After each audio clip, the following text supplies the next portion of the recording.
आपको बताते चलें, गीता अरोड़ा और सोनू पंजाबन जो नाबालिगों का अपहरण कर उनसे वेश्यावृत्ति कराने के मामले में दिल्ली की द्वारका कोर्ट द्वारा दोषी करार दी गई थीं, फिलहाल दीनदयाल उपाध्याय अस्पताल में भर्ती हैं। आरोप है कि तिहाड़ जेल में बंद सोनू पंजाबन ने किसी दवा का ज्यादा सेवन कर लिया था, जिससे उनकी हालत खराब हो गई।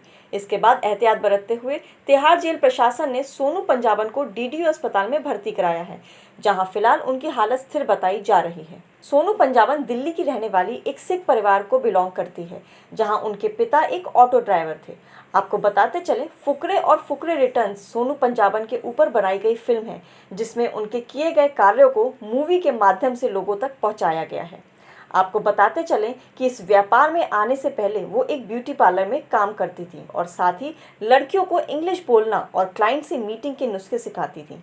पर कहा जाता है कि उनकी पार्टनर, जो कि ब्यूटी पार्लर में उनके साथ काम करती थी, ने उन्हें देह व्यापार जैसे गलत काम करने को बढ़ावा दिया और जिसके बाद सोनू इसमें आगे बढ़ती गई और करोड़ों रुपया भी कमाया। पर गलत का अंजाम गलत ही होता है।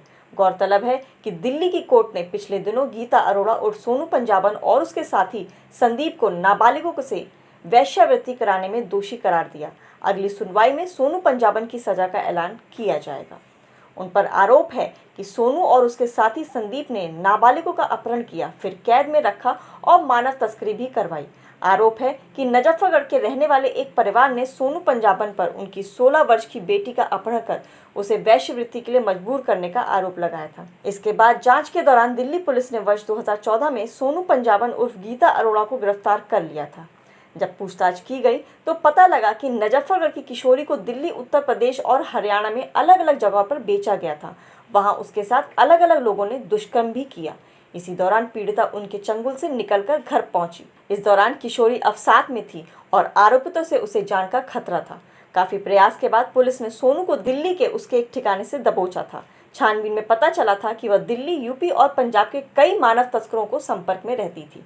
बता दें कि सोनू पंजाबन ने देश भर में देह व्यापार का धंधा फैलाया और इस दौरान करोड़ों की संपत्ति भी बनाई। सोनू और उसके साथी संदीप की इच्छाएं शायद अत्यधिक बढ़ गई थीं और शायद इस ग्लैमर की दुनिया, बड़ी गाड़ियां, बंगलों ने सोनू को इस व्यापार को आगे बढ़ाने का इच्छुक करता गया। शानो शौकत, ग्लैमर की चकाचौंध में सोनू इतना लुप्त हो गई कि जो लड़कियां उनके यहाँ काम करती थीं, उनको भी फुल ट्रेन करती थी सोनू, जिसके बाद उन लोगों ने भी खुद का अपना देह व्यापार शुरू कर दिया और इस देह व्यापार की चेन को बढ़ाते हुए एक लंबा नेटवर्क तैयार कर ग्लैमर की दुनिया में गमगीन हो गई ये सब।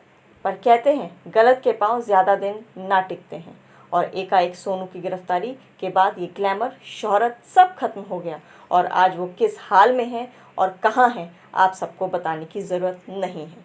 तो कम खाओ, गम खाओ, पर गलत काम करके और दूसरों को धोखा देकर या उनका गलत फ़ायदा उठाकर अपनी इच्छाएं पूरा करना आगे चलकर आपको ही नुकसान पहुंचाएगा।